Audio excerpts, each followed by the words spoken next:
Today we might have the busiest episode we have ever had here on Arch City Sports. From two new coaches here in St. Louis to Nolan Arenado be a Cardinal in 2025. We are going to cover all of it today. But before we dive into everything, of course, welcome everybody to our Monday episode of Arch City Sports. I'm your host, AJ Nance. Before we get into everything, of course, make sure to like and subscribe if you are watching on YouTube. Follow and rate the podcast a 5-star if you're listening on Spotify or Amazon Music. And of course, go follow us on all social media, Instagram, TikTok. We're also over there on X. I would really appreciate that if you guys would do that. As you're listening to this, to show some support to the podcast. We post daily sports content over there on social media, so St. Louis sports content, I should say. So make sure to go follow over there. As I said in the intro here, two new head coaches here in St. Louis. The St. Louis Blues and St. Louis City have, for the next couple years, hopefully more, the leader of both squads, respectively. So, very big day. So with the St. Louis Blues, we have decided to move on from Drew Bannister after 76 games as the Blues head coach. And we have hired former St. Louis Blues assistant coach, former Bruins head coach, and Dallas Stars head coach, Jim Montgomery. And we have also hired him to a 5-year deal. Drew Bannister, as I mentioned, 76 games as the Blues head coach, 39, 31, and 6, so a winning record in those 76 games, almost a full season. He came in kind of as the interim head coach when Drew Bannister, Craig Berube went down, and we fired him. Drew Bannister filled in, and I was telling somebody the other day, he's the only coach in probably St. Louis sports history that I never really connected with, whether loving him or hating him. It was almost just he was there to fill in at the time being, and we have now found, hopefully, the voice of the St. Louis Blues moving forward. As I mentioned, Jim Montgomery, now the Blues head coach, 5-year contract also given to him. 5 days ago was fired by the Boston Bruins after a very disappointing start over there. So what do we know about Jim Montgomery so far? Back in 2018 and 2019, he spent the season with the Dallas Stars, where, if you guys remember, was the head coach of the Stars when we faced them in the postseason, and was a Robert Thomas, Pat Maroon chip-in goal away from moving even further into the playoffs as we eliminated them that season. That offseason, he was fired due to his behavior off of the ice, and there wasn't a whole lot of details given to this. He said he would touch on it at a later date, and when I looked it up and looked up some news on it, there wasn't a whole lot of details about it. I saw some having to do with alcohol usage and drinking around the facilities, stuff like that. But he was fired due to that behavior. So then he moves on, and he was actually here in St. Louis, as I mentioned, spent 2020 to 2022 as the St. Louis Blues assistant coach to Craig Berube, and then spent the last 2 years in Boston, which included a season where they had a 65-12-5 record, along with a Stanley Cup appearance, which they did not win. But doing some research on him in Boston, a lot of what they loved about him, the players there in Boston, is that he was a very positive-minded coach, very positive way of coaching, and they really adapted well to that and had a really good last couple of years besides the start of this season. And so they move on from Jim Montgomery, and if you guys have not realized already here in St. Louis, the NHL head coaches come and go very quickly when in comparison to baseball, basketball, football. Not a whole lot of grace given to head coaches in the NHL. So the Blues, I saw a stat on this. The Blues are on their third head coach since Ollie has been running the helm for the St. Louis Cardinals. That's how quickly the NHL moves through head coaches. The biggest thing I see with a hiring like this, maybe it is not too, hopefully it jumpstarts us and helps us be, play better than we are right now. But the biggest thing is a 5-year contract means you're building for the future, and you have the transition from Armstrong to Steen happening, and then you have now Jim Montgomery, who's ideally going to be leading this squad for the next 4, 5, even hopefully longer than that, years to come. So what can we really expect? Obviously, like I said, hopefully we move forward this year, start winning some games. But the biggest thing is an offensive-minded head coach mindset is hopefully being instilled back into our group. Pavel Buchnevich was pretty vocal about it the other day. We are scoring 1 to 2, maybe even 3 goals if we can get there per game. And we are putting a lot of pressure on our defense, but also Jordan Binnington to absolutely be locked down and absolutely great every single night. And that's completely unfair to ask on a night-to-night basis. We need to be able to score more, and Montgomery is a coach that can bring that style of play. He's had a lot of success offensively in the past. We talk about a very loaded Boston Bruins squad, but also a very good Dallas Stars team a couple of years ago in 2019. So hopefully that offensive-minded coaching comes back. Now, a lot of what comes with an offensive mindset doesn't lead to goals immediately. You have to have the players to do it. And luckily we did get our most dynamic player, especially offensively, in Robert Thomas back, and hopefully he can really get it going. Jordan Kyrou is really having an underrated season here in St. Louis. Leads the team in plus-minus. I'm going to say that again to make sure you guys heard me clearly. Jordan Kyrou leads the St. Louis Blues in plus-minus.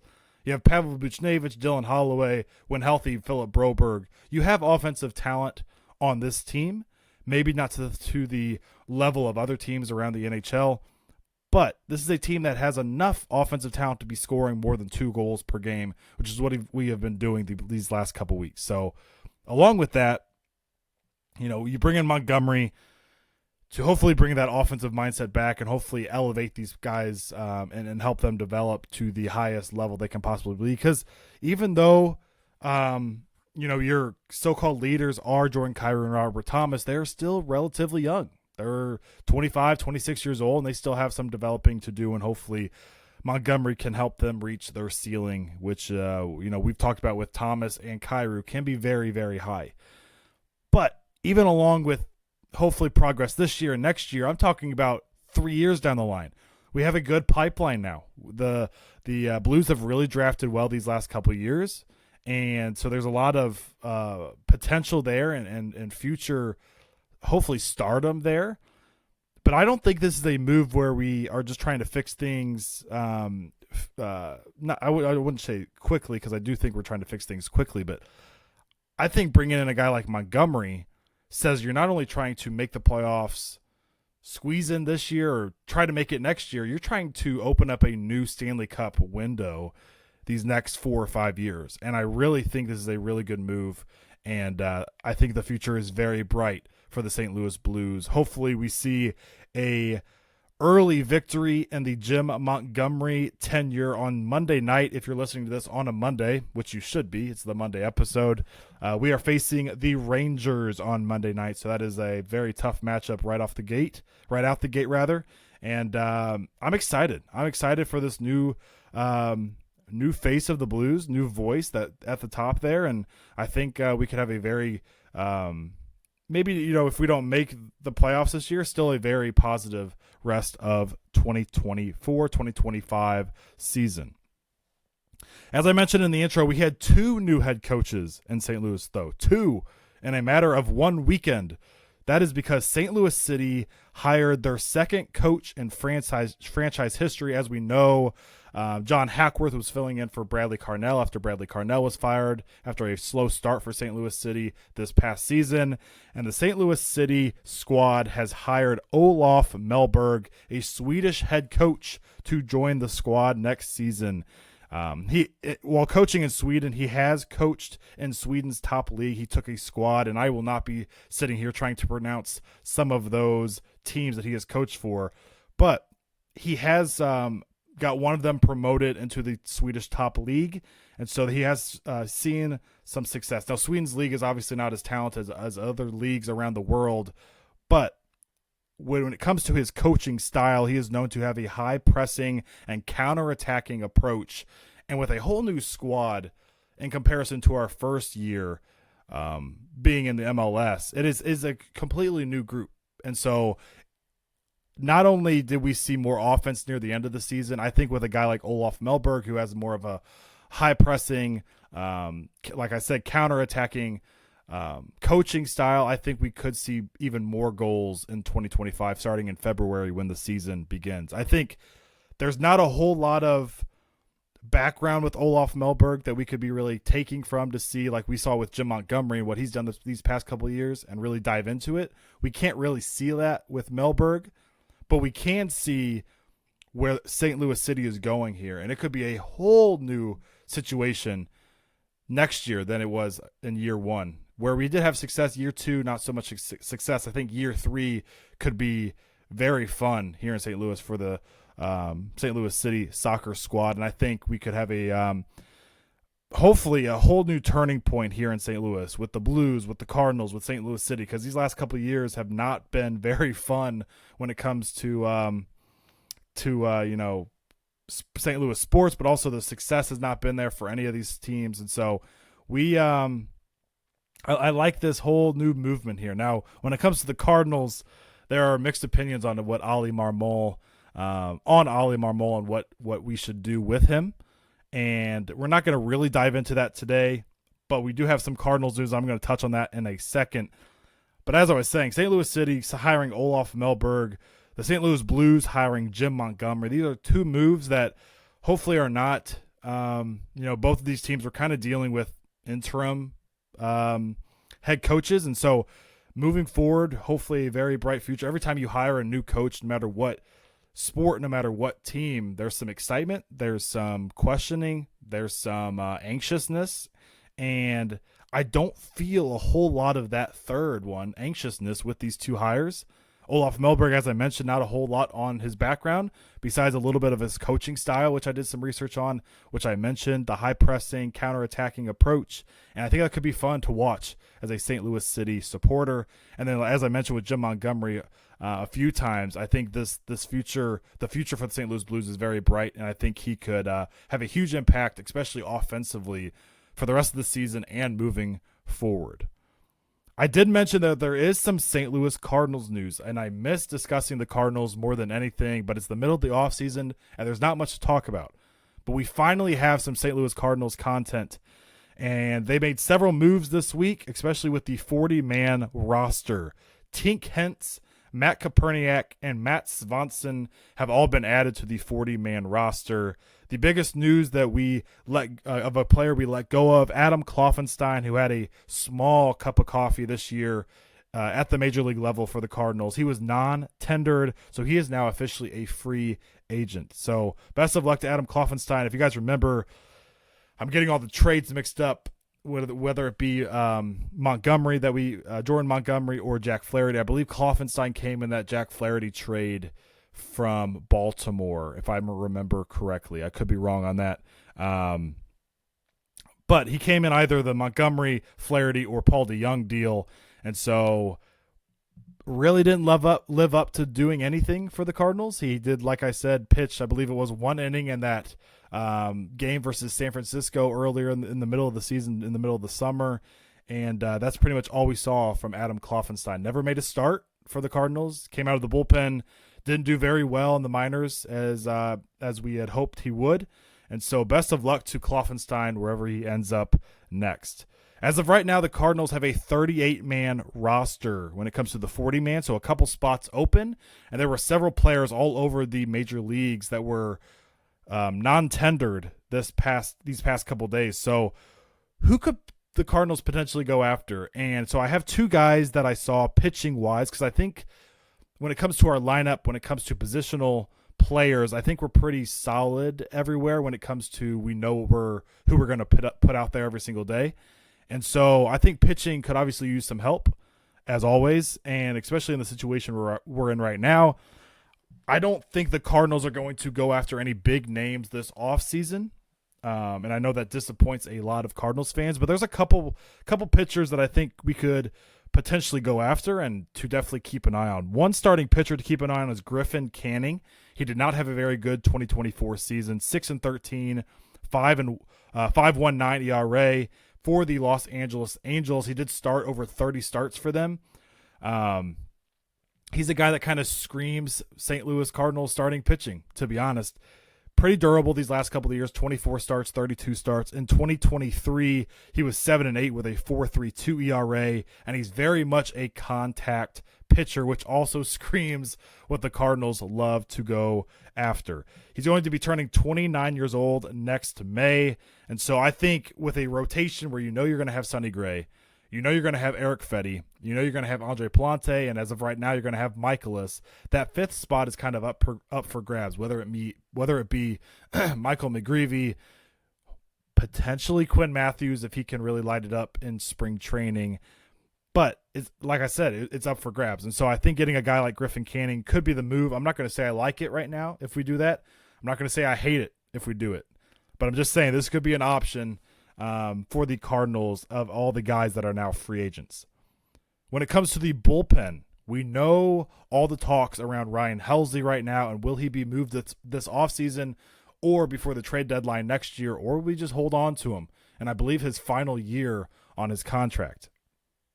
I think the wisest thing to do, and we all love Ryan Helsley, a franchise breaking closer season last year for the Cardinals, but I think this is when you sell high on a guy like Ryan Helsley. You can get a lot for him. Now, there are talks, and he's made it very known that he wants to be here in St. Louis. But when it comes to the future of the organization, man, you can get a lot for Ryan Helsley right now. And ideally, you could get a lot for him next year as well before the trade deadline. But who knows if he has a rough start to the year, if injuries perhaps happen. You don't want to see any of that hurt his potential trade stock. And so trading him right now when he's healthy, coming off a franchise-breaking record season, it's probably the wisest move for the Cardinals. So what could the Cardinals do when it comes to a closer next year? Could you stay in-house with a guy like I mentioned at the very beginning, Matt Swanson being added to the 40-man? He was the closer in Springfield. Now, I do think he starts the year in AAA, but he could, if he does really well in spring training, start the year at the major league level in the bullpen. You obviously have JoJo Romero back there. Andrew Kittredge is gone. Ryan Fernandez had a really good first year for the Cardinals last year. Could he be elevated into that closer role? Or do the Cardinals go get a two-time All-Star who's coming off a very bad year in Toronto and Jordan Romano? Romano in 2024 had a 6.59 ERA, but in only 13 innings pitched for the Toronto Blue Jays, had a very injury-railed season. How about this, though? From 2021 to 2023, a 2.38 ERA, 186 innings pitched, 230 strikeouts, and 95 saves. He was a two-time All-Star out of those 3 seasons, made the All-Star game twice. He'll be 32 years old in April, and this is a guy that I really think you could sign and be an immediate addition to your bullpen and a closer role if you decide to move on from Ryan Helsley. Coming off an injury-railed season, there's obviously some question marks there, but 3 seasons before that where he was a top 5 closer in all of baseball and elite as it can get, as shut down as you can get in the back end of the bullpen. And so this is a guy that I definitely say the Cardinals, if you guys decide to move on from Ryan Helsley, you could go Ryan Fernandez in that closer role, but I would rather have Jordan Romano closing out games for the St. Louis Cardinals in 2025. It's really up to what we want to do as an organization. You could potentially put Ryan Fernandez back there if you're trying to, I don't want to say lose more games, but if you're really not trying to lock down games, if that makes sense, then you wouldn't want a guy like Jordan Romano. But I say this team has a potential, if you get a Romano, if you get some kind of starting pitcher, call me crazy, but this team could be last in the division or 4th in the division, or it could win the division. We could be a top 10 draft pick squad next year, or we could be winning the NL Central. It's so hard to tell as of right now. There's so many question marks with the rotation, now with the bullpen a little bit with what you want to do with Helsley, and with our lineup. We know what our lineup's most likely going to be, but there's question marks with those players. Jordan Walker, Nolan Gorman, Victor Scott. What are you going to get out of these guys? Are you going to get Lars Nootbaar healthy for a whole year? Hopefully you can keep Wilson Contreras healthy for a whole year now that he's at first base. What are you going to get out of your starting rotation? You pretty much know what you're going to get out of Sonny Gray and Eric Fetty, but is Andre Palante going to kind of regress to the mean, or is he going to catapult off what he did last season? Miles Michaelis, can he at least give you an under 5 ERA in 2025? Is Michael McGreevy going to run with the 5th starter spot? Is Quinn Matthews going to be electric, or are we going to go after a guy like Griffin Canning in the offseason? There's so many question marks with this squad, and I do think the Cardinals fan base has to be excited. Obviously, the last year of Mozeliak, we're moving on to Chaim Bloom, but there's also a lot of exciting pieces here in this Cardinals organization. And one of the biggest question marks for 2025 is who's going to be the Cardinals' everyday third baseman.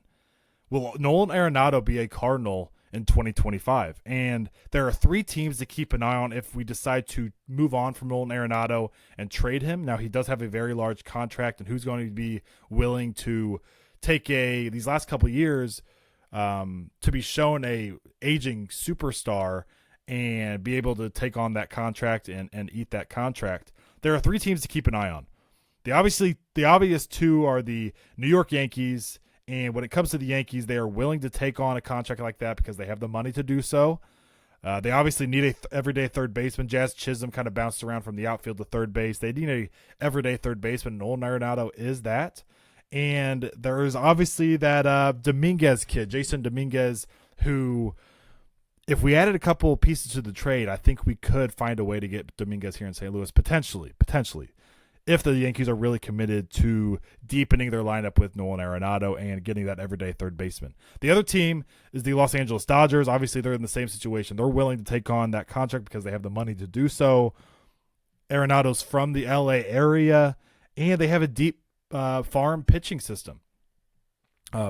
farm system, I should say, where I think we could get potentially, maybe not straight up, but I think adding another piece from our minor league system, I think we could get a Bobby Miller, who had a really down year last year. The Dodgers are so filled with starting pitchers. I know you can never have enough, especially what we saw with the Dodgers last year. They used 8 or 9 starting pitchers the entire season, maybe even more than that. But Bobby Miller is the guy that's coming off a year where he was sent down to AAA, and there's a lot of potential there. And I think for a Cardinals organization that is in a different state than the Dodgers, potentially we go get Bobby Miller in a Nolan Arenado trade. And again, not straight up for those 2. I don't know what other pieces would be involved, but I think those 2 could be the core pieces in a potential trade for Nolan Arenado. And the last team is the Boston Red Sox, and that is the team that's getting the most steam right now when it comes to potential Nolan Arenado trade.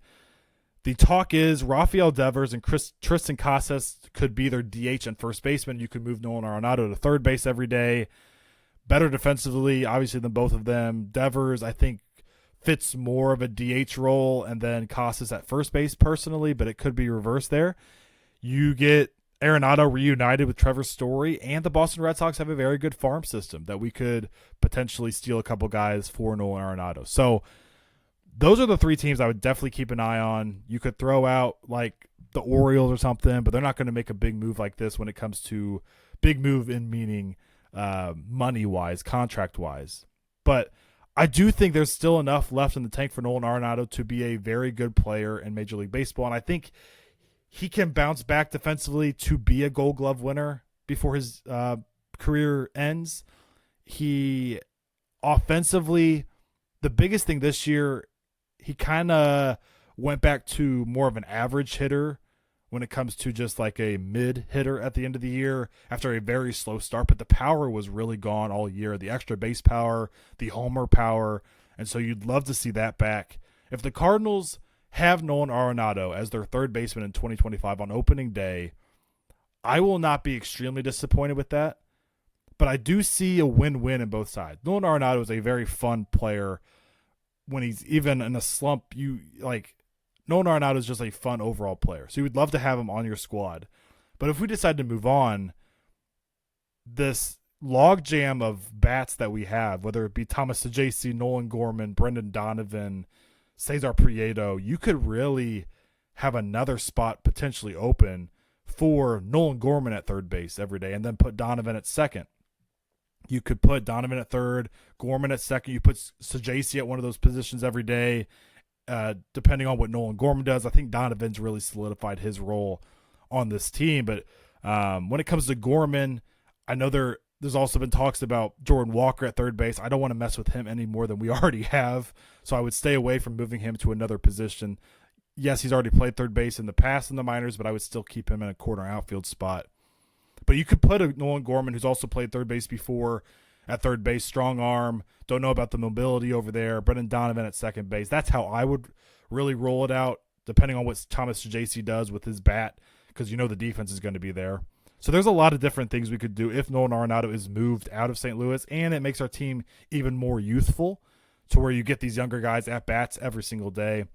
But again, Nolan Arenado, even though he's not won a whole lot when it comes to team success in his career, this guy is a winner. This guy's a grinder. He's a do everything for you type of guy.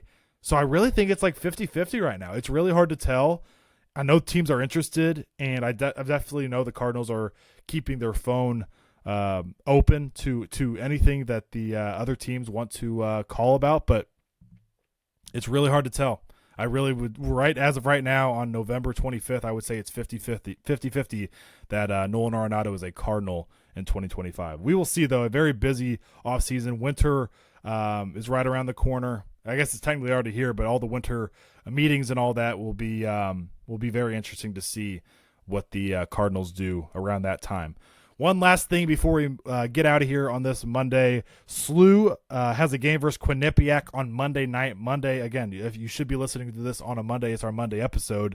SLU faces Quinnipiac tonight at Chaffetz Center at home. A chance to bounce back after the loss. Big time loss versus Wichita State on Friday night. So a very good bounce back opportunity. So make sure to tune into that. Tune into the Blues versus the Rangers as well.